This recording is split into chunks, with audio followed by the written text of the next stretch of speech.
You ready? Ready. All right. Welcome back, audience, to another episode of Background Noise with Isaac Carlson. And Fabricio Barral. This week's episode is sponsored by Tommy Mitchell. Tommy Mitchell's Filmstruck account. He's finding this out just now that he's sponsoring it, but yes, you did sponsor this one. Those classes. With your login information. Fabricio, tell us a little bit about what we're watching. We're watching Safety Last with Harold Lloyd, one of the three big silent comedian stars of the silent era, obviously. Directed by Fred Neumeier and Sam Taylor. Oh, that's great. Edited by T.J. Kreiser, of course. Oh, T.J. Kreiser, one of the greats. But yeah, this is Hal Roach is like the third. He's thought of as like the third guy. You know, there's Chaplin, there's Keaton, and then there's Lloyd. And I was actually having a discussion with Tommy the other day. This is recorded the day after Tommy and I had a 3-hour conversation over Skype. Oh yeah. Yeah, we talked about How's a lot. How's he looking? He's looking the same. Excellent. That's the way I like him. He never ages. And he's fine. There's not much more I can say than Great. that. Glad to hear it. We talked as long as he's well and breathing and has all his facial features. We brought up how he doesn't really think of much of Harold Lloyd as he does of Keaton or Chaplin, which is also fine. I get it why. Well, I would say that based on my experiences, I just learned about Harold Lloyd today. I'd say that's probably pretty common that people would rank Chaplin and Keaton above, perhaps, our friend Lloyd here. But he's underrated. He's certainly, more than anything else, he's a personality. More than anything else, he's a. See what they did there? He's a character, you might say. Yeah, he's a character, and also he's not really a director so much as a performer. But you see what they did there? You saw that gag? Very, very clever. Yeah, don't you love those gags? Good gag. I love any good visual gag. But anyway, yeah, we are meeting on the morning of the Golden Globe announcements. That's right. Which you looked at, but I did not. If only we had the list. If only you could access the list. Can you access it while this is recording? I don't think so. Well, okay. Regrettably. Oh, fuck you, Isaac. Too many devices, man. They're all occupied. We got a device for the movie, a device for recording. Yeah. And then we're out. We're out of devices. So yeah, well look, there's a little black kid. Don't you love how inclusive this movie is? Quite the diverse picture. Well, let me tell you something. I remember some of the announcements off of my head. I don't remember all of them. I remember the more important ones. For example, I don't really give a shit about the TV miniseries shit, so we're just gonna pass over that. All right, we don't care about it. I don't care about TV. Okay, I probably wouldn't recognize most of the names myself anyway, so I have nothing to say about them. I've seen a bit of it. Surprisingly, I don't watch TV, but I've actually seen a bit of what's been nominated. And I'm not impressed, so I don't give a shit. All right. TV sucks. We'll waltz right past TV sucks, that. Movies suck, everything sucks. But the movies, the films that it kept popping up for certain awards, like Best Score, Best Film, in a drama. Let me see if I can remember the best films in a dramatic category, which tends to be the most important one, quote unquote. Most well honored. Yeah, so I'm trying to remember. The films that I remember seeing were Shape of Water was there. I remember hearing about that one. Shape of Water, 3 Billboards outside of Ebbing, Missouri. That makes sense. Lady Bird might have been. Was that in the comedy or was that in the drama section? I don't remember. But it was nominated for one of the Best Picture awards.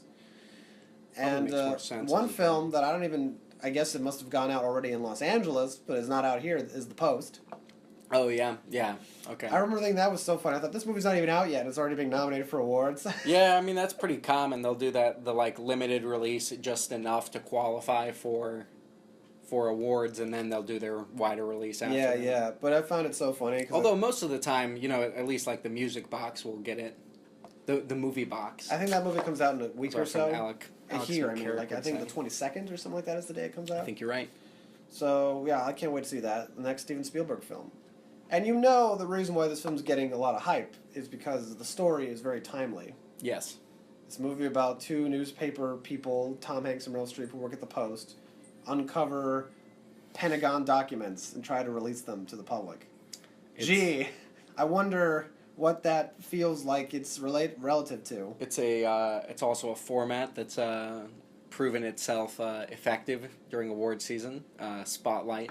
winning Yeah. the Oscar 3 years ago Yeah, what on a won? similar topic. What won last year? I think it was 2 years ago. But what won? Well, yeah, last- one last year was Moonlight. Remember, there was that whole mix-up there, like La La Land. You but see, it the was fact that I don't actually remember Moonlight. again, the fact that I don't remember tells you how little I cared about either of those movies. I did not watch, but I later watched the clip because I was told it was a great moment of live television. It was a great moment of live television. That was actually fun to watch. I thought, whoa, plot twist at the Oscars. Yes, they had M. Night Shyamalan on Yes, the M. Night writing Shyamalan- staff. M. Night for- Shyamalan wrote the Oscar ending. That was the joke, Oscar which was a ending. great joke. It is a great joke. Good move on that one, M. Night. But yeah, it was a fun moment. Just whenever we laugh, it's because the gags are funny. That's right. It's that simple. And get back down. But yeah, we what was I about to say? Yeah, it was I don't give a shit about the Oscars. I don't think it's an award show that matters. I don't even think the best films tend to get nominated. But when I look at the films that have been nominated, I think, wow, this has been such a weak year. Oh yeah. This has been such a weak year. I really do believe that this is one of the worst years for movies in a long time. And I mean a long time. I mean, I even remember looking at the foreign language nominations. I'd seen a few of them. I thought they weren't that great either. Okay, that None of doesn't this bode well. Yeah, none of this shit bodes well. I guess since we're almost at we've got what two more weeks before it's 2018, Yeah, something like that. I would like to have a What job, are- a different job I've done. Fantastic, good New Year's or Old Year's resolution. It's my I don't have New Year's. I never make plans for the New Year's, just plans for Just the old year. before, After it's before the old year is over, I want to do this. before the old year's over, I want to leave my job. That's a good goal. I wish you the best. A job that I haven't been paid for yet. Still? Yeah, I there thought- was a problem with the temp agency, Okay. which is also putting me on even thinner ice with them because like I'm working at a place I don't care that much about, and I haven't For been no, paid for yet. no money so far. Yeah, I'm very close to just walking out here. You got to give me something. You got to give me cash. But Give me that advance. Yeah, advance. Cash advance. It's not even a cash advance. It's like they're overdue. I should get some interest on this. Cash recompense. But yeah. So since we're near the end of the year, so far, What have I seen that was good? top 3, sure. Guardians of the Galaxy Volume 2. I could have seen that one. Followed by Guardians of the Galaxy Volume 2. Followed by Guardians of the Galaxy Volume 2. That's the only movie you've liked this year? That's the only movie. Well, look, I just saw Wonder Wheel. But the problem with that movie is, like, I saw it and I realized this is a movie that needs to be watched more than once before I can really get it. Like, that movie actually requires multiple viewings, I think. So I couldn't tell you if I really liked it or not. But I definitely want to see it again, so that's bodes well for the film. But I also couldn't say it's one of my favorite films of the year just because everything's been so disappointing. And even if that film is good, it's like not good in a way that Woody Allen movies never are. So it's like territory I haven't really. Do you know what I mean? Like it's Sure. it's hard to gauge that film and its quality just because it was so out of left field. So I need to rewatch it when it comes out on Amazon Prime. Is probably what I'll do because it's an Amazon movie. Thank you. Bless you. Thank you. That went in reverse order. Uh-huh. But We'll fix it in I the feel end. really bad for Amazon because I think Wonder Wheel is the first film they've completely distributed themselves. I think they've distributed several, but this was they financed financed it, the they production. distrib- yeah, right? yeah. Yeah. It's like, That's not a good open. what a bad way to start. Well, yeah, and I think that their first just release was Chirac, which also was expected to do significantly better And it didn't. than it did and did terribly. Which I have no qualms with, as we've discussed on a previous episode. Right. Now, see, it's interesting that you mentioned that you think that film requires multiple viewings, because the other film that you've mentioned, that's something I was thinking about the other day. That What, like, Guardians of the Galaxy? Guardians of the Galaxy, Volume 2, or I mean any of the Marvel films is what I'm speaking about They in don't general at this require point. multiple viewings. Don't require multiple viewings, and furthermore, because of the way that they've set it up. The fact that it's more like a TV show and that you have to get You're to waiting the for next the next film. episode, yeah. Exactly. I was thinking about something to watch the other day, and Captain America Civil War is on Netflix. Yeah. And so I started watching it, and about 15 minutes into it, just my investment in it is so low because I don't know where the thread is going yet. So I'm like, why am I? It's like, you don't if you're watching great. through a show. It stopped. We've got some lagging, So the timing will be off on this show. The timing but, will be off because this is lagging. Who's ever watched the movie in syncopation with our talking before? Not yet. As far as we're aware, no one. God In damn fact, it. we should well, I don't know what the legality of that would be, like managing a way to like link them up so we're actually doing a commentary. Legality of that. That's what I've been trying to do. That's what I've done with a few of the ones we've done. Is Oh, you have? I've edited them to match the time So of they the movie. match up? And then you Yeah. put the movie on YouTube? No, I don't Or put the movie on there. Obviously, I can't put the whole movie there. Oh, you just put like the sound? The What do you- sound. Oh, But interesting. like I take the sound and I look at the movie file and say, Uh-huh. okay, how long is this? How long is this? And I try to get it Match right. them up. That's what I do with every single one we've done. I didn't know that. I thought you were just posting them at this point. I edit them a little bit. That's very nice. Also, we'll talk about that after the show. Well, thank you. I can do some of that now, you for now that. that you have a job. No, I can still. Don't worry. I'll still do it for now. But what were we talking about? Oh yes, Golden so Globes just suck, like if you're movies going suck. through Marvel like a sucks. TV show, Yeah. you're not gonna rewatch an episode like in the middle of the season while you're waiting for another episode to come out. Yeah. So Whoa. those movies are terrible for rewatching, I guess is my point. The So it's only- interesting that you pulled that out since you and I both agree that Well, it's currently a single view movie. The reason why Gardens works better though is because the universe is so separate from the other movies. For now. For now, that you can watch those movies and not have to worry about all That's the true. other You shit. can watch the two Guardians movies and And they even kind of with exist even on Guardians their own. Volume 2 is better than the first one because the first one, the Infinity Stone, is such a major part of the plot. True. In the second movie, they just mention it like once and that's it. That's true. And the movie is like so isolated in the story. It's Yeah, not aside about from anything related Aside from the Thanos tie-in, to there's which really again, nothing. they just mention him. They Yeah, it's bring him up tangential. and they don't show him or anything. It's like that movie works so well because of that. It's like its own little story. Yeah, if you chop off the end scenes, obviously. Well, you don't need the them. obligatory end Yeah, scenes. you don't it need can them, kind though. of survive on The its end. own. The movie ends with the end That's credits, true. and that's again it works. That's true. The only That other can film, exist a little more so only on its other own. film I'd recommend is Iron Man 2. I'd say any of the first two Iron Man films. I think Iron Man 2 is the best. I will. I say. agree. I think that's my favorite. And part in of the it is universe because so that far. movie, when you rewatch, you realize this movie has no plot. It's just But a it- bunch. It's but just it- characters hanging around doing stuff. But it's enjoyable. It's so enjoyable. It's quite a ride. Whiplash is so great. Sam Rockwell, as the Hammer leader of the Hammer Industries, Mhm. he is so great. I love Sam Rockwell, who is in 3 Billboards Outside of Ebbing, Missouri. Is he? Yes, he is. He was nominated for a Golden Globe for Best Supporting Actor. That's why I take it. He's the rube. The Rube. Yes, the insulting term for uneducated country type person.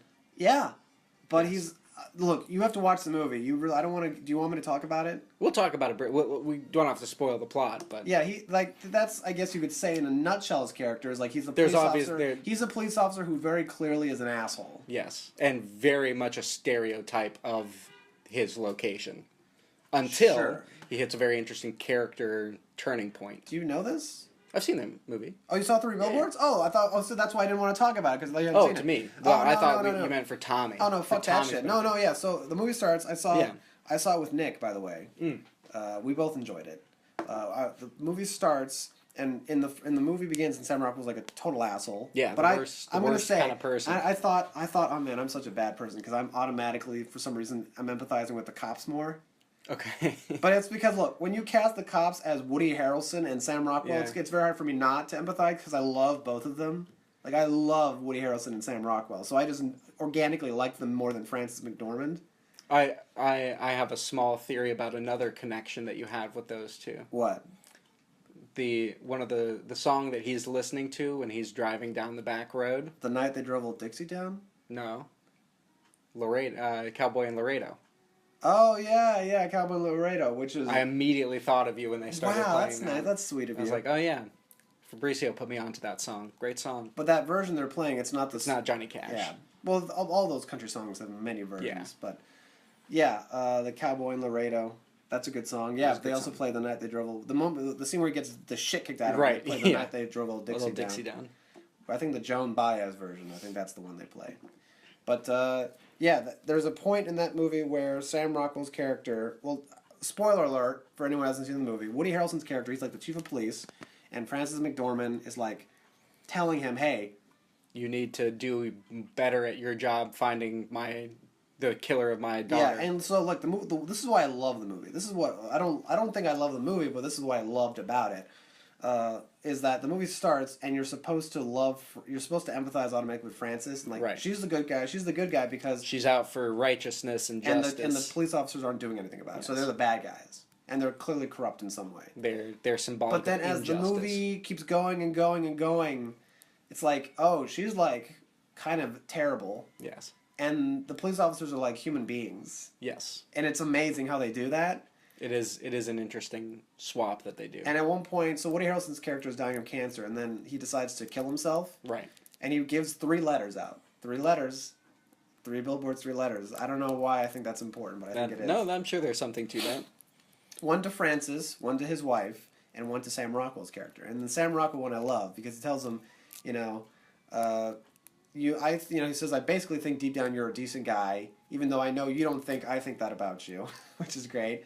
And he says, you know, but the important thing to being a detective is having some love, and you got to be able to deduce things, son. You know, it's like, it's really wonderful Compassion little. It's is such at a the, beautiful compassion letter. is at the heart of investigation. It's a beautiful letter he writes him. It is. And then at that moment he starts to become a hero because Yes, like almost immediately. which is great timing. Has a 180. It's such great timing because Francis is like literally blowing up the police station with Molotov cocktails. Yes. He's reading this letter and he doesn't realize it's on fire. But then when he realizes he's got to get out, he takes He grabs the one file, Frances' daughter's the manila file. Frances' daughter's file. He grabs it while he runs out because he wants to solve the case. Uh-huh. And he like runs out and gets himself burned to save with this file. It's like, oh my god, that was the turning point.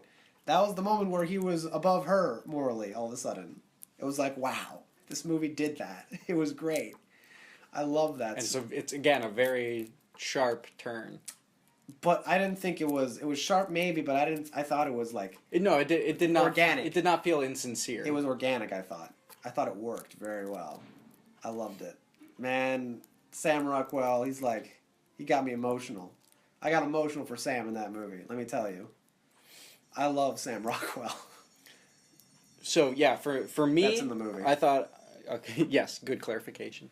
For A me, silent film with a sound effect. I was bothered and irritated with the first. At what point would you say Woody Harrelson's character commits suicide? Like a third into the movie, halfway into the movie. You know, here's the thing. The movie went by so quickly, I couldn't tell. I feel like it had to be like somewhere after the first third, but maybe before the midpoint. Somewhere in there. Somewhere in there. That was the point for me when I was like, oh, okay, this film is doing something interesting. Because up until that, I got very irritated in that it was very apparent where the, London-based director's voice was coming through characters, and where.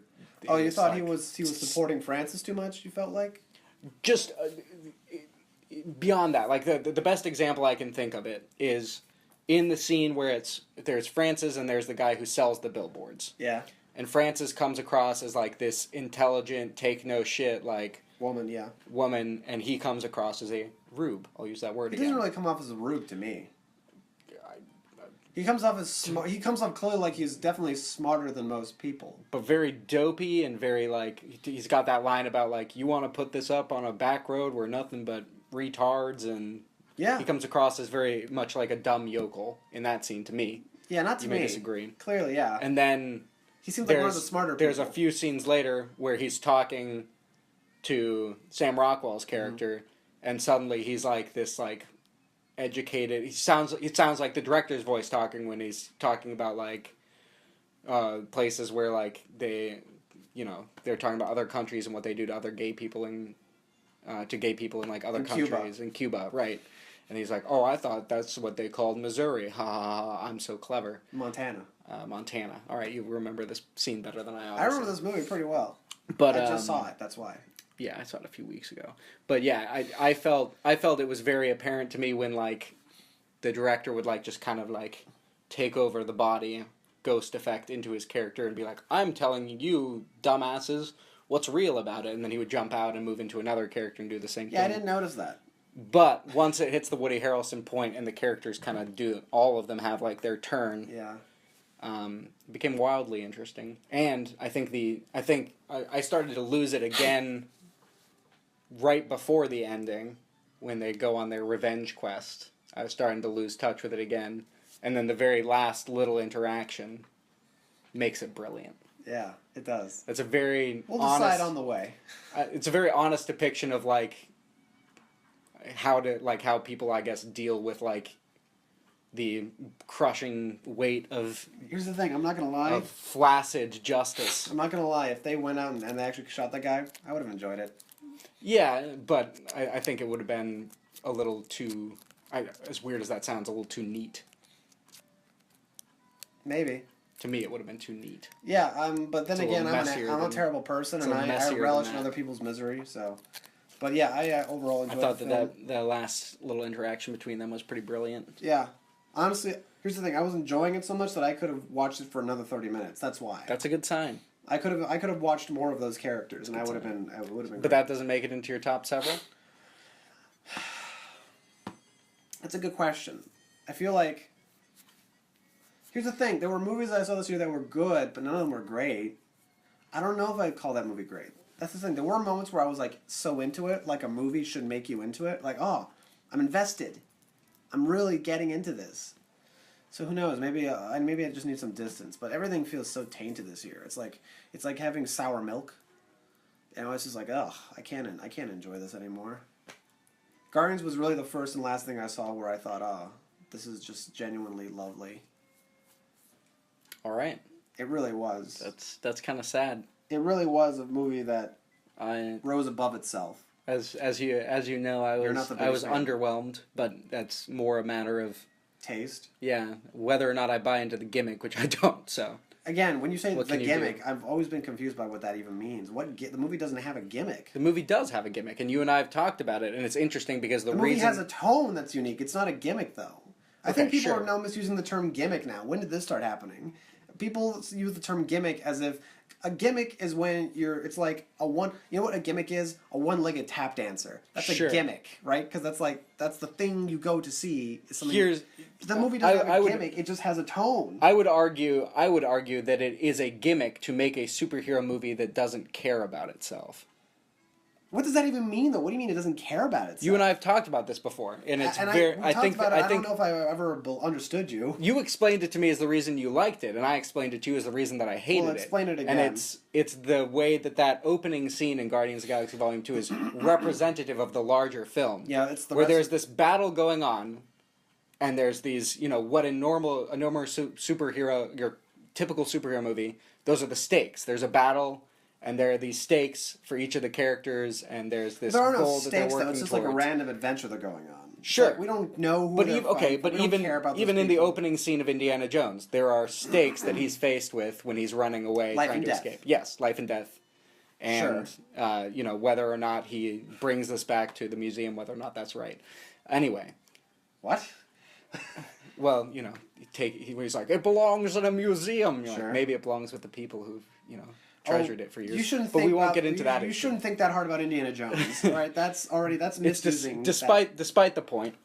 So there's this battle that the heroes are engaged in, and and James Gunn makes it immediately clear in the film, like, that's going on, but it's not really important. Yeah. Instead, let's watch this like baby tree run around and like dance in the middle of the fight. See, I think. And for me, that bothers me because it's showing like, oh, so you don't care about the stakes. Why do I care about the stakes? Yeah, you just interpreted it very differently from me. I didn't see it as like him saying that nothing matters. I just saw him. I thought it was just a unique way of doing it because if any other typical smooth superhero movie, they would have just shown that scene like Right. they've just been fighting, And that's it why- wouldn't have been nearly as interesting. And that's why I call it a gimmick, is because they're like, how do we make this different? But Here's how that's- we're going to make that's- it that's different. not a gimmick, We're not that's just going to we're not anyone- going to pay attention to it. That's not a gimmick. That's anyone with We're a gonna vision focus on on how to make a anything movie. different from If by your standards, Ingmar Bergman's style is a gimmick, Potentially.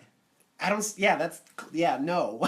It's like no. That's not how that. Potentially. I think you're oversimplifying it because you didn't vibe with it. I did not. That's true. Yeah, but I don't think it's a gimmick. It's a tone, that's- but it's not a gimmick. Whatever it is, it doesn't. It rubs me the wrong way. Yeah, I hate, because every time I watch it, I cry. It's bizarre. That movie makes me cry because it I deals will with things give I them. care I will about. give them credit. It's the first genuine death in the franchise of a character appearing in more than one film. Sure, yeah, that So happened. credit where They credit's killed due. a person. Because they haven't. Well, they hadn't done that up until this point. I guess that's which you'd true. think at some point in like 15 movies you would have done, but they keep faking us out. What they? Oh, well, I was about to say they killed Agent Tom or whatever his name is. Yes, but then he was alive again. in the TV series, don't you just hate that? Yes. Everything's a tie into something else. Yes, and then they killed Nick Fury and But he's not Winter dead. Soldier, and he but came we, back. But we knew they weren't dead from the moment they killed The only them. other Yeah, character there's no they way killed they're was dead. that Quicksilver character, but he was in One movie. half of a movie, honestly. Yeah. So, who cares? So who cares? Yeah. Well, you would care if it was a better movie.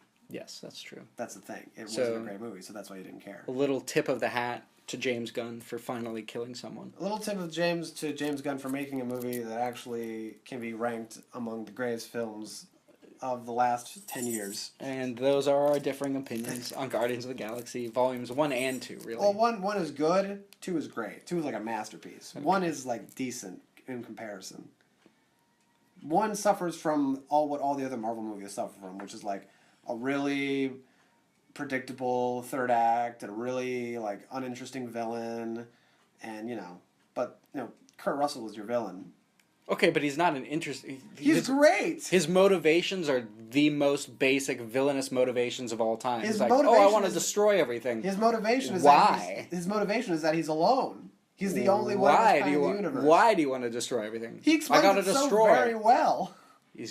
Just has to destroy everything, I guess. No, he wants what- to not be alone. That's the thing. Like his whole purpose. But that doesn't make sense. Is that life in the universe is so he feels it's so inferior to him. It's like I have no equals. I have no one else I can But then he talk gets to. his son, and he offers him the opportunity to help him And then the son- destroy everything. And then the son refuses to help him, and he's like, "Oh, well, fuck." It's a bad motivation for a villain. This is like another point where you're misinterpreting the whole thing. It- I really do feel like you're just misinterpreting this movie. Really, just it's like a cat getting like rubbed the wrong way up the head. It's very uncomfortable There's for a me. veil on your head with that movie. It's not for me. You can't see it for what it is, but what you seem to think it is. It fails in every regard. How did we end up talking about this connecting to movie me. while watching? It's a great question.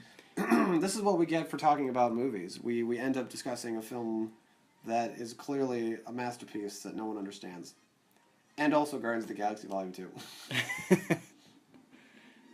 That's my stomach. I'm comfortable. I haven't eaten any. We're doing this in the morning for the first Yeah. time. Yeah, this is interesting. It's a bit of a different vibe.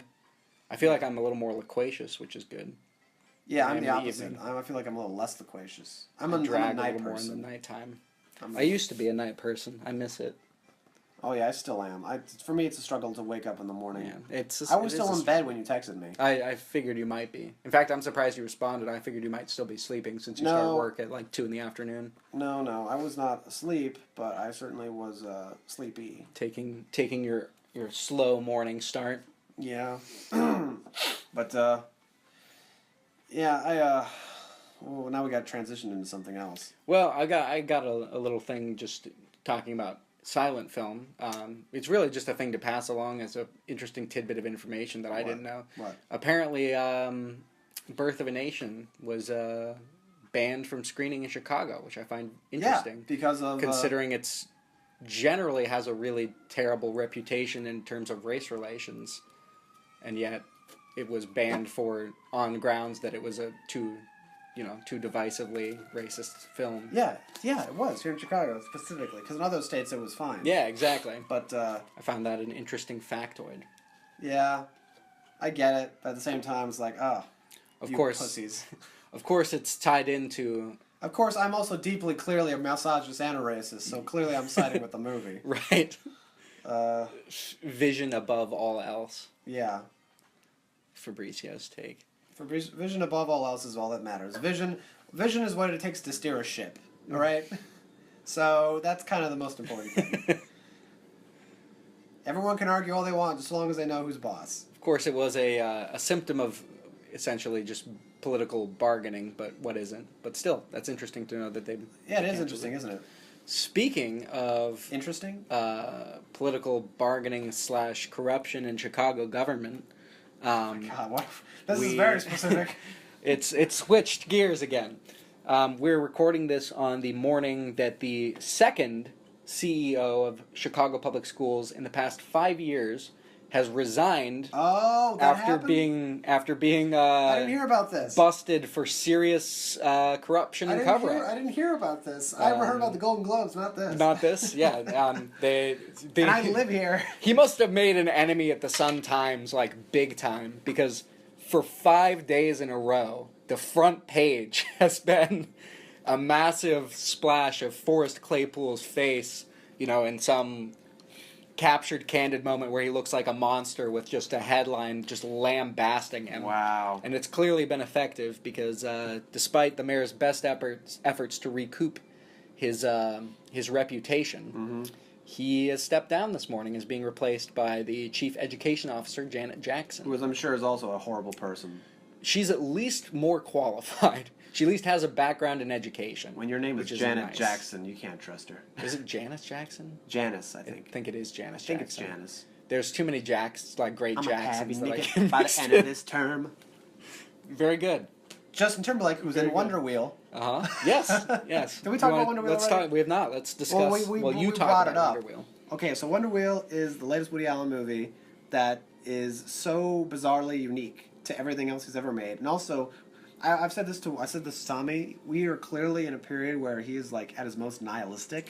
Okay. The last 5 or 6 movies he's made have been all so morbid. Okay. Like nothing matters in life. No hope. There's no hope. It's like wow. Everything because of Blue Jasmine. You didn't see it. I did not see it. But you heard of it. Yes. You know what happens in it. Yes.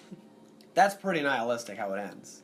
And then follow that with A Rational Man, which where Joaquin Phoenix is like, he tries to find a meaning to live, and then he does, but once he does, it's like the moment he starts to become a murderer, and then he dies. It's like, and the way he dies is like so, it's just wow. And then of course there's a Cafe Society, a movie where basically 2 people who were meant to be with each other just end up not being together because, it wasn't convenient. It's like, oh, Jesus. Jesus.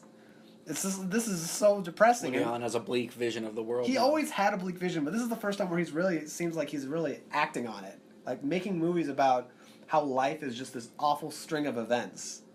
And this movie is no different. The difference, it's different in that it tonally and just cinematically, it's so different from anything else he's done. It's so ugly.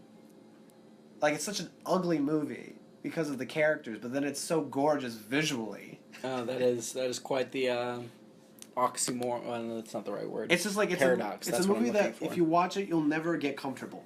Okay. It's really it's like you'll watch it, and it's amazing because nothing really happens on screen. There's a lot of hints and mentions of things that happen off screen. Terrible things. Like abuse, violence, murder. This is all stuff that's suggested off screen.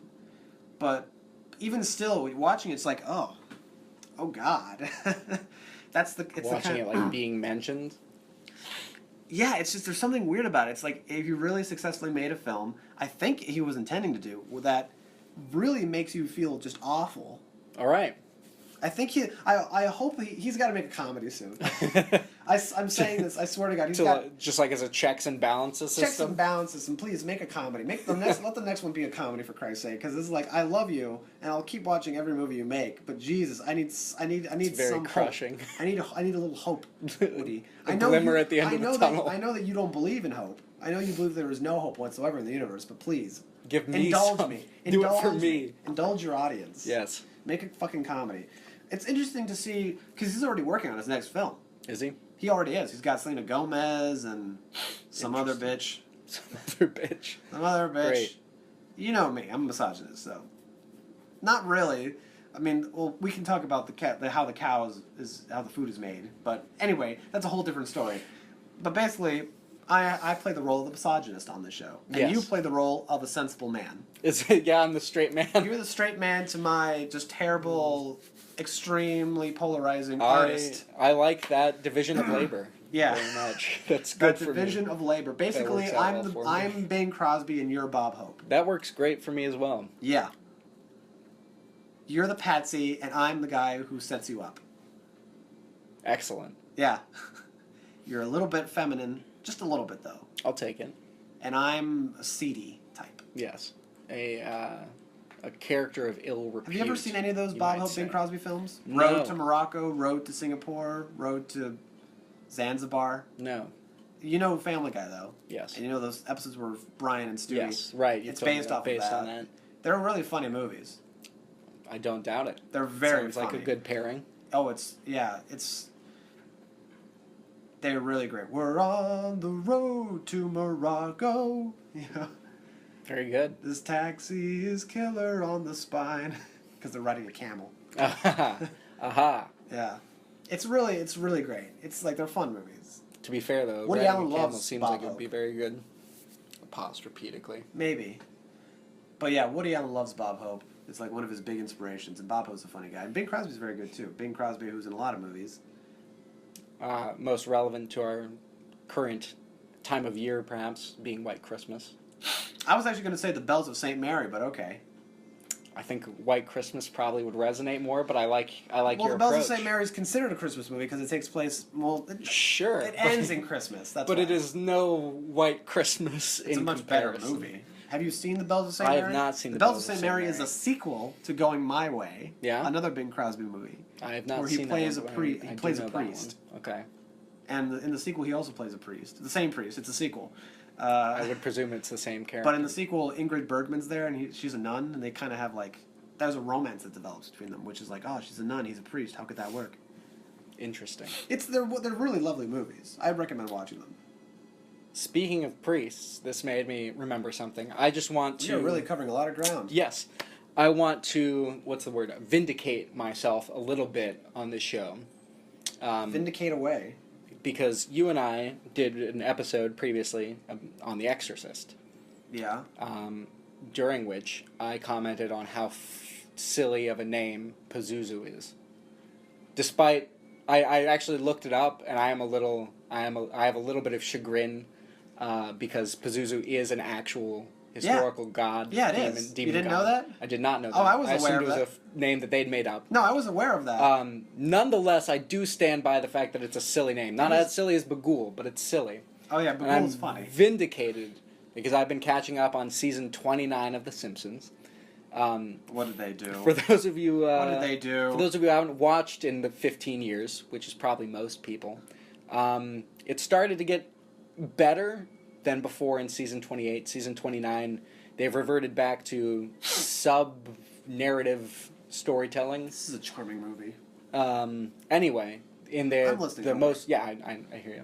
In the most recent Treehouse of Horror, Yeah. there's a little joke where Homer orders Maggie her My First Pazuzu.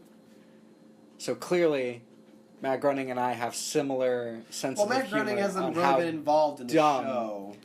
Whoever wrote the episode Yeah. and I have similar sense of humor on how dumb a name Pazuzu is. So I just wanted to vindicate myself that I'm not alone in thinking that Sure. Pazuzu is a silly No, sounding yeah, word. you have the same sense of humor as someone who writes a mediocre show. Which doesn't surprise me.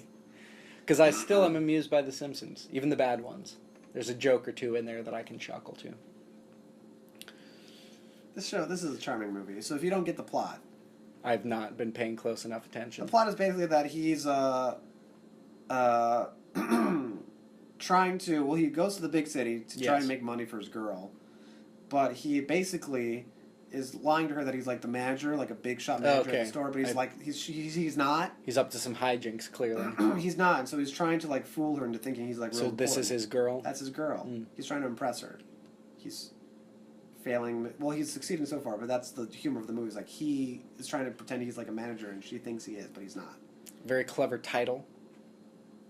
Safety Last. Safety last. Obviously a play on Safety First. Yeah. I assume that he has little regard for safety procedures throughout the film. Oh, wait till you see I'm- the finale. Yeah, I think I've seen the finale in film classes before. Where he climbs up Yes, the where building. he's hanging off the clock. Yeah, you just wait. You just wait, sir. Anyway, so Yeah, charming film. it is a very charming movie. Harold Lloyd is underrated. Clearly, he's not a director. He's a surprisingly what? What's the word I'm looking for? Lanky, Yeah, he's tall and lanky. but like what's the word? Like flexible. Like when he Yeah, folds he's himself. nimble. He's when nimble. Nimble. That's just the word. When he folds himself up into that jacket. That's Yeah, he's nimble. I guess you can't call it a stunt, but it's an impressive physical gag. Yeah. All those guys. I don't know if Harold Lloyd even started in vaudeville. I think he might have just started in movies because Chaplin and Keaton, they started in vaudeville. But they all had to be like that. They all had to be athletic, and they all had to be able to do things physically. Keaton as a kid. There was a gag, or they would do like a bit, like they would play like Chinaman, him and his family. Like they did like a vaudevillian troupe. They like traveled around, and they would do this bit where like the dad would just constantly like kick the kid, and it would look really like, boom, he hits the kid, and it's like, but he's fine. Like, and the crowd would laugh because Buster Keaton at the age of 3 developed that face of his where it's like it's just deadpan. So it's just like whatever. And then it would end with him tossing him into the drum, like into the where the I just distracted you. Carry on. yeah, where he would toss him into like where they have the orchestra. Oh yeah, the orchestra pit. He would toss him into the orchestra pit, and that's how And at one point, someone reported him for child abuse. For child abuse, because they thought, oh my god, he's like destroying this kid. But then they went to the police station and they said, no, look, watch, like he doesn't get hurt at all. And so they did like their bit, and like and the little kid like said, see, no bruises, nothing. It's like, I'm fine. That's the trick to vaudeville, is making it look really real. That and pro wrestling. Pro wrestling is just like that. Pro wrestling is essentially the modern day equivalent of vaudeville. It's an extension of vaudeville.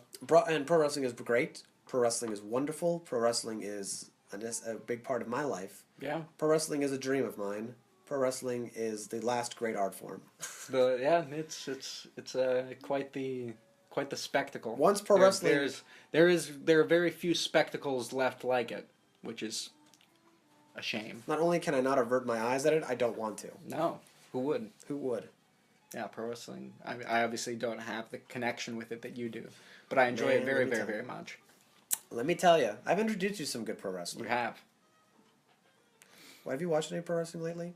Not lately. Not since the. I can't wait till January, because what's going to happen in January? Kenny Omega, New Japan Pro Wrestling U.S. champion, is going to face off against Chris Jericho for the title. Anyone who's a big fan of pro wrestling knows that that's a big deal. Yeah?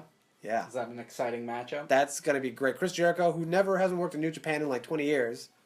I'll be sure to watch and Kenny Omega, who's like ask you for the backstory. And Kenny Omega, who's like literally the biggest wrestler in the world right now, the biggest star. It's just like Chris Jericho versus Kenny Omega. The Alpha versus the Omega is what they're calling it. Badass. It's great. Oh, it's going to be so great. Because like Chris Jericho, his gimmick is that he says I'm the best in the world at what I do.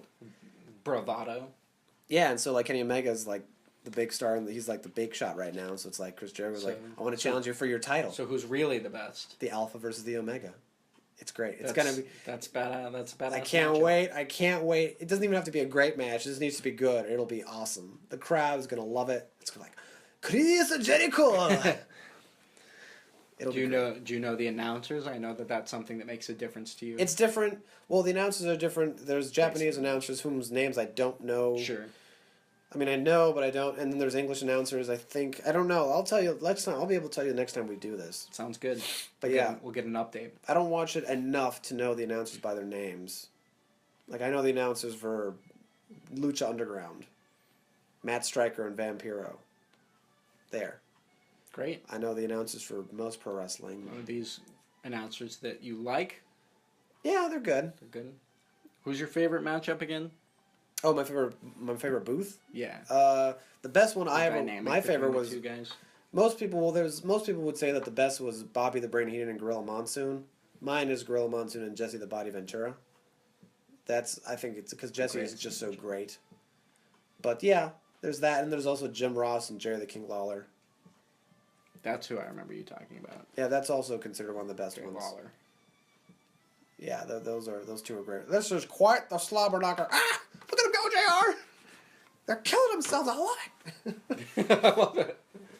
Yeah. Backtracking Whenever- a little. Oh no, go ahead. Whenever he would watch, whenever the women would come out, J.R. would say like, oh not J.R. Jerry the King Lottie would talk about flashing the puppies. Terrible. Get the puppies out.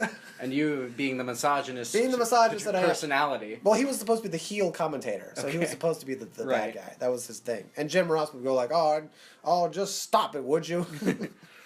Well, let's have a good clean match out there. Yeah. Yeah. Somebody stop the damn match. Yeah, you were about to say?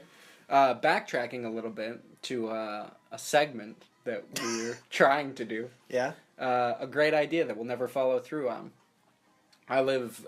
My apartment here is maybe like 50 feet, or 50 yards. Call it yards. 50 yards, maybe even less, from the Portage Theater, formerly the Portage Park Theater, which is mostly a concert venue now. Used to be a movie palace. Yeah. Great idea for it is a great location to do a like live vaudeville reboot. I guess is the best word I can think of. A reboot of vaudeville? A reawakening. Yeah, do like weekly live vaudeville shows out of the Portage Theater. It's a great idea. It's fantastic, And it'll never be done. I'm sure we'll never do it, but it's a fun idea. that I Oh, just by the thought way, of. we need to talk to the guys at the patio this week. Yes, I'm putting together some ideas For what we can tell them. for how we can convince them to let us just use their theater. Also, I did do a little digging, and we can film for free there. Go back in time. We're already mismatched. All right. All right. Well, we're back. There Yeah, that was was- a little brief pause in there when someone from Pontiac, Michigan tried to call me. Sons of bitches. Sons of fucking I'll bitches. put this on airplane mode while we continue to record. Look Then at it you. won't be a problem now. Wow. Wow. Yeah. Wow. Isaac. Problem solving. So anyway, yeah, it would be great to do a live vaudeville show out of the Portage Theater. We'll Yeah. never do it. And the Patio Theater will let us film there for free, which is great news. Oh, he was about to go under a ladder. Nope. It's actually nope. one of the things. Smart. Bad luck. I want to avoid that. You Do see, we- I'm the opposite. Whenever I see a ladder on the street, I deliberately go Deliberately under go it. through it. Because I say, fuck you, Well, no, life. no wonder your life has turned out so miserable. Yeah, I mean, it could be worse, though. It So could be clearly, worse. the bad luck is not as bad as It it hasn't should caught be. up with you yet. What are some of the other I ones? deliberately shoot mirrors. What are some of the other ones like that? Like Break a mirror. break a mirror. Walk the black cat. Walk. When hotels don't put like a 13th floor button, That's or like bad don't luck? have a 13th That's floor. bad luck? It's considered bad luck to have a 13th floor. Oh, wow. I didn't even know that. Which is why, yeah, it's interesting. A lot of the hotels will like do 12 and 14, and there's no 13, because it's considered unfortunate to do so. Wow. Not like you're fooling anyone. Everyone, I mean, it's still the 13th floor. You just don't call it that. But I guess that makes a difference. Whatever. Like I said, Whatever works for people. yeah, the black cat thing. Don't cross the path of a black cat. There's some interesting. Those are the ones I know. Some interesting sports ones too. Like I know. Oh, like, yeah. Number 4 golf balls are very unlucky. I don't know why. Yeah, But they apparently are. and I would use them if I were a golfer. I would use them exclusively. Let's get you into golfing just so you can use number 4 golf Let's balls. get me into any sport just so I can disprove all these stupid theories. the superstitions. The superstitions are really dumb. Mm-hmm. But you know, that's the thing about part of being of a sport is luck. So people try to find things that prove and disprove that. But Yeah. it's random. Like Woody Allen says, most of our life is dictated by fate. We just don't realize it. We have very little control over our lives. Woody Allen is a very nihilistic human Yeah, I being was gonna say that really lends who's been itself happily to married for like to a 30 years hopeless now. attitude. He's been happily married for 20 years now. Well, come on though, put that in context. What context? To his adopted daughter.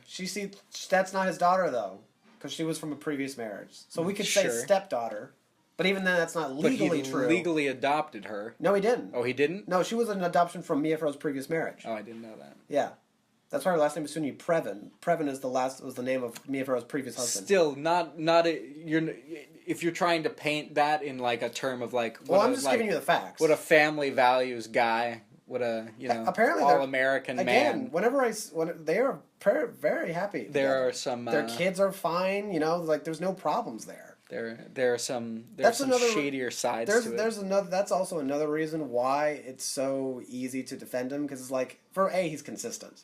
He is consistent. He has never let on at any one point about his taste. He has never pretended to be anything Anything else he than he isn't. is. That's true. And also, like if he was that awful a person, I feel like I'd hear more of this. Do you know what I mean? Like, I Sure. feel like at this point his wife would have left him and said, he's fucking our kids. My issue with it is just, it's very, because it's that, like, dynamic is so present in all of his movies. Sure. Almost all of his movies. It's very difficult for me to separate. It really isn't, though. him People from look his for work. it. And I'm reading a book about Woody Allen right now. I'm reading You're right. a book of interviews with him, Mm-hmm. and he even talks about how the guy asks him. So when people talk to you about like when they try to find the stuff in your movies, it's like your life, and he says, and Woody Allen pretty much it says that like obviously I'll take one or two things from my life, or like maybe I'll borrow a character or setting, but everything is so greatly exaggerated, and some of it is just completely made up that.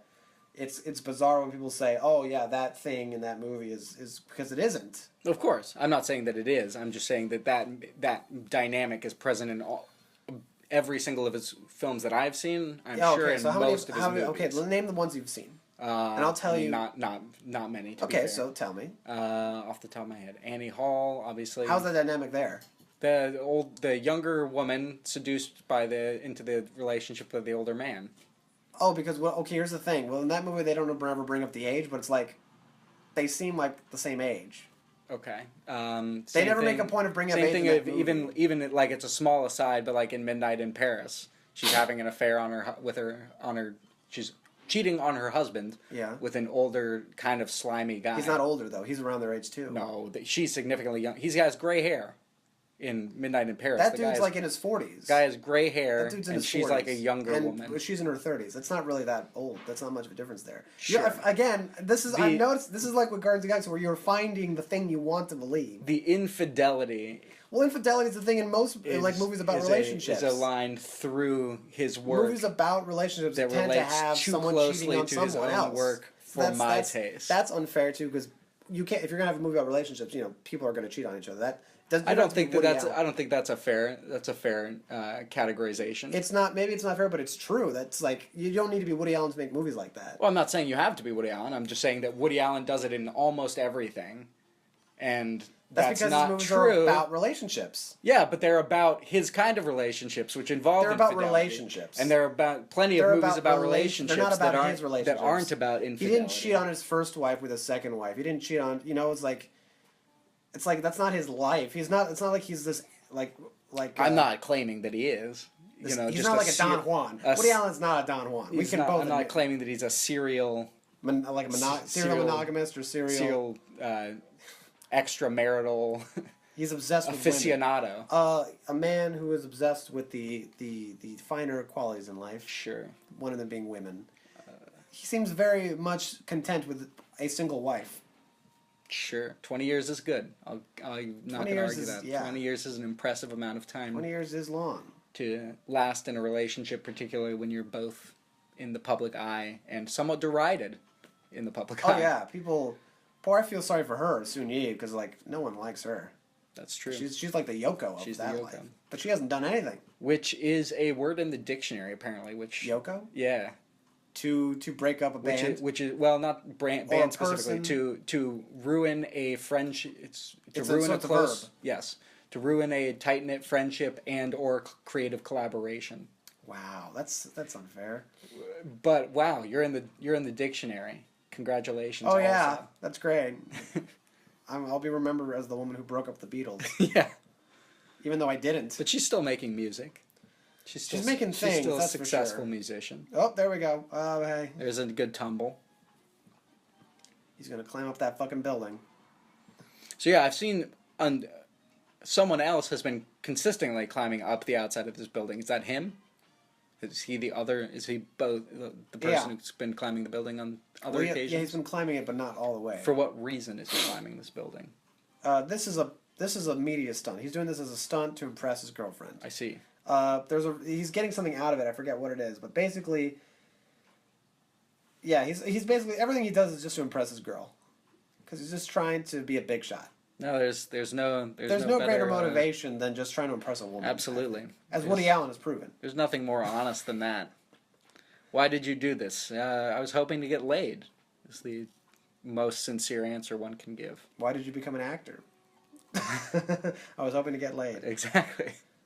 Actually, I can't wait till we watch the Project A movies, Jackie Chan movies, because Okay. he references Chaplin, Keaton, Lloyd, all of them, the Marx Brothers. He references them a lot in those movies. References as in like dialogue or like nods to their gags? Okay, let's more like I don't even say one reference. He's inspired by them very Sure. clearly. Like you see them and you think, oh, this reminds me of this gag from this Keaton film. Not So- straight up homage, but I wouldn't call it. influence. I would say influence, but not homage. I don't think Jackie Chan homages very much, Mm. which is to his benefit. Yeah. Because that would, I think, take away from the movies if that's what the point was. But no, yeah, there are the gags where you think, oh, that was clearly inspired Mhm. by something like this, where he climbs a building. He climbed a building. He must be inspired by Harold Lloyd. Only Harold Lloyd has a monopoly on climbing buildings. Is he the master of the building climb? He's the master of the building climb, that's for sure. He seems to be doing pretty well so far. Oh yeah, Better than I would have done. oh yeah, that's for sure. Crippling fear of heights. Well, he has a fear of heights too. As an actor or as a character? Both, I think. Yeah. Well, good for you, man. That's a tough stunt to do if you're afraid of heights. You see, now we're just enjoying this. It's interesting how like that the police officer is like such a trope in like these like silent slapstick movies. Oh yeah, always Always with his nightstick running And then around. Hal Roach had this comedy bit with was Max Sennett had the Keystone Cops, they were called. It was literally, I think Fatty Arbuckle was a part of it, Oh yeah. and it was like, yeah, the Keystone Cops. He That was was at like Sea that Lake was for a while. That was like a bit where the Keystone Cops were like this silent troupe, and they were like the Keystone Cops. They were like bumbling, idiotic cops in all the silent shorts, and they inspired. I feel like they directly inspired Sammo Hung's Lucky Stars troupe in the Lucky Stars movies. Winners and Sinners, My Lucky Stars, and Twinkle Twinkle, My Lucky Stars. Although they would go on to make like 5 more, but they were not. They were without Sammo and Jackie and those guys. So. But yeah, they feel very similar. They feel reminiscent of that. That's really the great thing about Jackie is that he brings silent techniques to modern day filmmaking. We need another one of him. We need another one person to. Agreed. I think that's another reason why movies have probably gotten worse. Is that and it's partially it's digital technology, partially it's just the way movies are funded, partially it's everything. But just the climate we live in, where people don't care nearly as much about proven solid techniques. Everyone just cares about trying to make something that's so different and unique and innovative, and Yes. it's like just stop. It's annoying. It's not great. You're not Orson Welles. Yeah, it's like Orson Welles wasn't trying to be innovative. It's like 1 out of 50 that's a hit. That's the thing about Orson Welles. He And wasn't 49 out of he 50 wasn't it's a trying mess. to be innovative. He wasn't trying to break the remake the wheel. I am what I am. I can do no other. Just do what you can do. Yeah. It's a great pigeon gag going on right now. Yeah, we don't get it. We don't have enough of those in movies. Pigeon Absolutely gags. not. And it's hard to make pigeons do what you want them to do, I guess. Yeah, these are some well trained pigeons. That's a good technique. Yeah. I'll have to keep that in mind for the next time I'm assaulted by pigeons. Which who knows when that'll be. Yeah. I like that the in downtown, like in the How do they shoot this? Washington Square. Yeah. You know how there's that eternal flame to honor the like military troops who passed on. I'm sure it went out. No, it's constantly burning. What Oh, I yeah. find amusing about it is it's Go at 2 essentially- a.m. because it's sectioned off, Yeah. like gated around. It's essentially become like the perfect pigeon fire pit, and they all just kind of gather around there and like hold up their wings, rub them together, It's like and the warm humans up. made this for us. Exactly. They're like they clearly want us here. We found a place where we're welcomed. So that I always call it the pigeon fire pit, which I recognize as disrespectful. So I apologize, but at the same time, it's pretty funny. So, It is very funny. so I stand by it. You're right. This seems like very How do like they it must shoot have been quite a feat to accomplish filming like it. visually. How do they make it so that it looks? That's like it's that's climbing another a thing building? that I always like amazes me, like watching some of the earlier into the development of the technology films, is special effects made it in there fast Yeah, and were pretty freaking good for like what they were. this works very well. I'm telling you, it was either just like it's like a trick shot with some depth Yeah, perception. my best guess would be that it's like right underneath here, there's like a platform. It's double exposed, so they've got a second thing that they shot that they are running over we have to look each this other. up because this is simple stuff like this is still impressive. I Absolutely.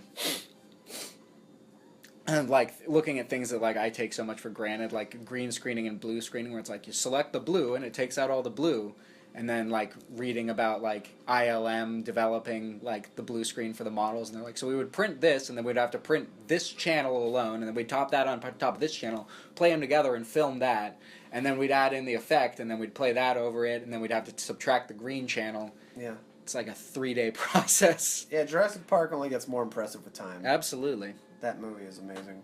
Steven Spielberg, The Post. You want to make Academy Award predictions right now? You just want to make predictions about what films are going to get nominated for Best Picture? I'm going to make one solid prediction, which is that I sincerely doubt we're going to get more than 5 movies nominated. Oh, really? I think we're just going to have the 5. I think they'll do 10. And I think if they do, then at least eight of them don't need to be seen. There's no good reason to do 10. I sincerely doubt. I think they will do 10. I feel like they will do 5. Well, what do you think? Let's just say, what are the films you think will get nominated? Of the ones that we've seen, or the ones that you know or like have buzz? Yeah. What feel like the ones that I can say right now? The Post is going to get nominated. I'm going to make my prediction right now. The Post is going to win Best Picture of the Year. You think so? That's my prediction. I think The Post, just because of how timely it is. The Post, same way that Moonlight was timely last year, and the year before that Spotlight, Moonlight. Yeah. Weird. The Post. They should call it Postlight. Postlight. There you go. They would definitely win at that point. But you're guaranteed. You're guaranteed to win at that point. But yeah, I'm going to say The Post is going all the way just because of how timely it is. Sure. And they want to make it. They like love that. making their statements. They do like that. I think that's going to win Best Picture. So yeah, The Post. I'm sure that Guillermo del Toro's Shape of Water will be up there. It deserves. It's a great film. Here's why. It's not as good as many others. Here's the thing, though. Here's why I feel. Past years. Here's why I worry about that movie. Just because it's not horror, it's not science fiction, but it kind of is all of those things. It's fantasy. And that's not the kind of genre that the Academy tends to look up upon. True, but Pan's Labyrinth got nominations, right? It did. I forget. It's in a similar vein. Sure. So we'll see. Like, Guillermo tends to, for some reason, he gets a pass with the kinds of movies he makes. The Academy tends to look at him differently. But, yeah, we'll see. I hope, because, again, there aren't many movies that have gotten a lot of buzz this year. Roger Deakins will almost certainly get another nomination for Blade Runner. Maybe a win just out of, a Leo DiCaprio win. We're like, all right, finally, it's time. Finally, after like 15 plus nominations, he's the Peter O'Toole of cinematography. Yeah. Jesus, this is amazing. Yeah, but oh no! Oh, Jesus Christ! Don't grab that one. See, that's funny. It's funny. That is funny. But yeah, so I don't think Blade Runner will get nominated for Best Picture though. I think first of all, it came out too early in the year. But if they do, it's a science fiction film. If they do, but if they do 10, I can't think of what else would make. That's why I don't think they'll do 10. You don't have to do 10. That's the thing. 3 billboards would be in the way that works. The way is like how many get nominated at this point is based on how many votes it gets. So it needs to get a minimum amount of votes to be part of that. Sure. And I don't think a lot of those films aren't going to get those votes. It's a shame because I feel like there were several good films earlier in the year, sure, but Guardians they weren't. Of the Galaxy. Right. Anyway, but they weren't good enough to last through in memory. Like and they're not gonna. I don't. Maybe they'll push for a re-release. I mean, I didn't see it, but from what I heard about it, like if The Beguiled had like come out around now, that might be in the running. Maybe I feel like the movie's too pulpy too. That movie's too pulpy for the Academy's taste. Personally speaking, Baby Driver I think is one of the better films of the year. I already forgot about it. I'm not gonna lie. Oh yeah, really? Actually, I thought that Logan was one of the better films of the year, but that I already forgot about that too. That has no chance at a nomination. Like, here's the thing: even the films that you think are like above average or like good quality, they came out too early. Yeah, exactly. The Academy has short memory. They gotta get released. Things have to be released in the last 2-3 months of the year for them to even consider. There are exceptions to the rule. Grand Budapest Hotel came out in March and made it all the way to the. But that's because when they actually did an Academy, like they did like a campaign and they re-released it. They did the re-release in theaters. Yeah, that's true. So that's the only way like a film like Blade Runner will ever have a chance if they decide, okay, we're actually going to see if this film can get awards. Lady Bird might go. Lady Bird, I think, will get nominated for Best Picture. Yeah. Here are the 5 because I said 5. 5, yeah. Fill We in got your The 5. Post, Lady Bird, maybe Shape of Water. I think Shape of Water. Maybe. I'm iffy about it, but maybe. The way, depending on how they pitch it. 2 more. 3 Billboards, I think, has a chance. I think so too. Again, we'll see. It has a chance. And then the last one... I can't even think of the last one. What would be the 5th? I can't even think of a 5th movie. That's ridiculous. Is there anything else that's coming out before, I'm sure... in between now and Christmas? I'm sure something that comes out literally in the last week of December, like in a special run, specifically in Los Angeles, will get nominated. But those are those are the 4 I can think of off the top of my head that have a chance. You mean you don't think that the P.T. Barnum Oh, the Great Showman or whatever. The Great Showman starring Hugh Jackman, you don't think that's going to that rake in will- awards? It might. You know what it'll get nominated for? Shocked. You want to know the one thing it'll get nominated for? Best song. Best song. You're probably right. And I'm actually excited to see that one. I don't think it's going to be a very good film, but it'll be fun to see Hugh Jackman get to be a song and dance man. Yeah, That because seems to suit him well. we don't get to see that often enough. That's true. So yeah, I can't even think of a 5th film. But those are the ones. At one point, Clint Eastwood was supposed to release a film this year, but I guess it's being postponed until early next year. So that's why. There you go. Otherwise, I'd say that would be the 5th. That's the lock-in. I'm sure maybe they'll like surprise me and they'll nominate a film that came out earlier, but it was like it had barely any release attention. I'm like, what the fuck is this movie? Or maybe they'll surprise us all and nominate Star Thank you Wars. for your service. Yeah. That's what it'll be. Yeah. They'll nominate Thank you for your service and they'll be like, what? I wouldn't be shocked. What's the... They got nothing. There's nothing. Is that coming out next year? The one with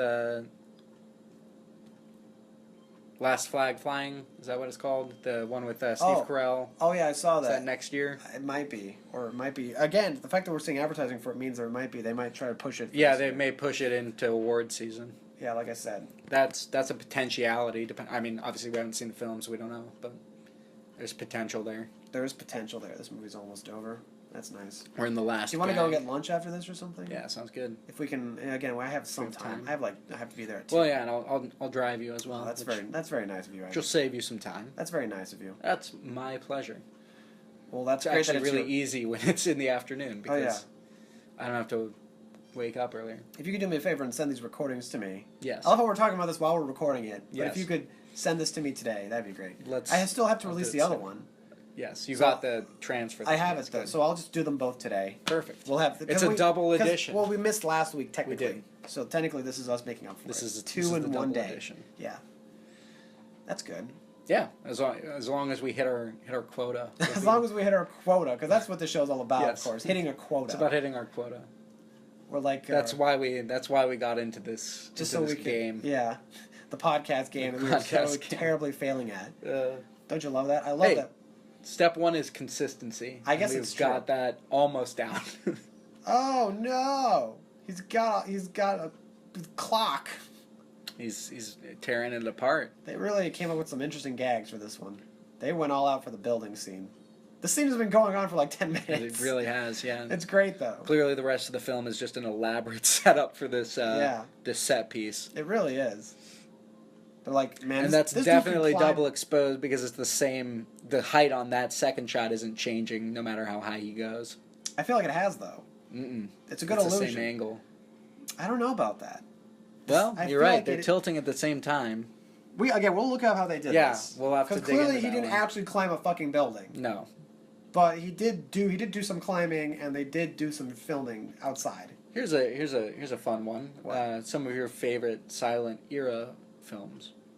Oh, what you want to ask me? What Yes. my favorite? Okay, so Like 3 maybe. 3 favorite 3 or silent 5. films ever 3 to made. 5. So I'm going to say my 3 favorite silent films ever made. Well, one of them would probably be. Would I say Nosferatu? If you don't, I will. Oh, okay, then yeah, you can have that one. I'll take You'll take Nosferatu. Nosferatu. That's great. So I'll say my 3 favorite silent films. One comedy, at least one comedy. All the best silent films tend to be comedies, but at least one of them would be. We'll say Charlie Chaplin's City Lights. We'll say that's one of them. I'll say Sunrise by F.W. Murnau. And I will say... what's another really good one? I can't remember if Blonde Venus was silent or not. If not, I guess I could just say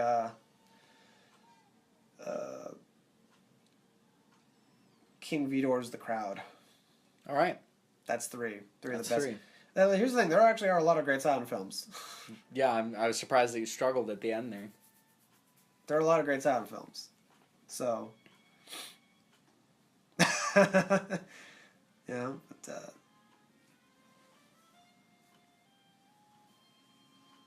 he's wondering about what just happened there. It's like every single rung he gets, he has to find new motivation to keep going. There's which is mostly just like fear. There's a new driving force behind him. It's really a retelling of the Odyssey. Oh yeah, this is basically the Odyssey condensed. This is basically the Odyssey condensed into one roof climb. One roof climb sequence, yeah. See, you don't need to read the classics. Just watch some silent comedies. This says it all. What do you? Yeah, look at that. Look at the range on that leg. Look at him go. Look at him. Whoa. That's nimble. That's so good. It's one flexible guy. He made it to the top. He's got it. Oh, and I see trouble for him though. Of course, we see trouble. We see a rope. We the moment it's like the shotgun on the wall. The moment you see it, you know it's gonna come up the wall. Suspense is us knowing it's there, but us knowing that he doesn't know. This is good. This is good save from your best gal. Come on up. I like to. It's interesting to notice like the moments where they're selective about putting in title cards, and when they're like, you know what, it doesn't matter the specific words. You just get the gist of what they're saying. It's very obvious. Yeah. Like in this moment where they're talking, and he's staggering. Oh, look at him! Oh man, that looks balance. Really. You're right. The background height is definitely changing. This is really getting tense. Actually, like look at that.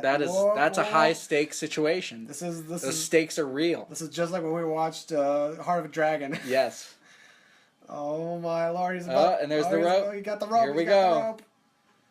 And here we go. It's gone off the rails. Oh no.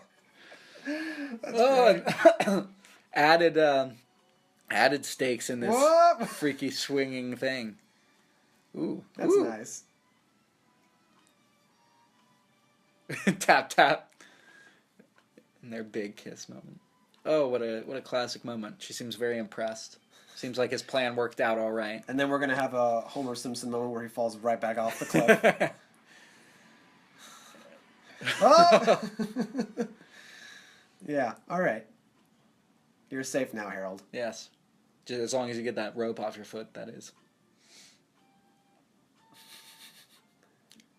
I'll be right back. I love how that one's just so much smaller because he's so far away. That's funny. Good touch. Nice little creative touch. Oh, and bringing us back to this guy in the net. Glad that we haven't forgotten him. He's trying to get out of it. He just can't. I wish more. Would you say that's like 15? These were 15 frames a second. Oh, was it undercranked, you're asking me, or overcranked? Overcranked. Yeah, that looked a little bit. Everything is funnier, a little sped in, like around 15 frames. Yeah. All right. And that's it. Pathé comedy, another triumph.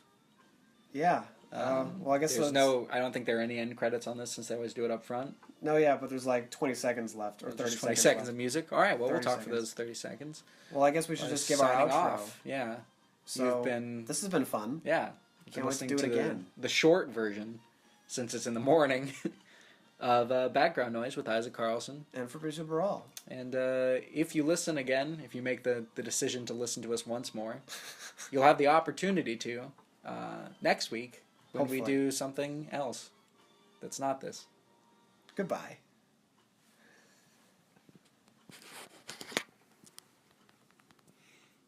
That was nice. Good timing on that good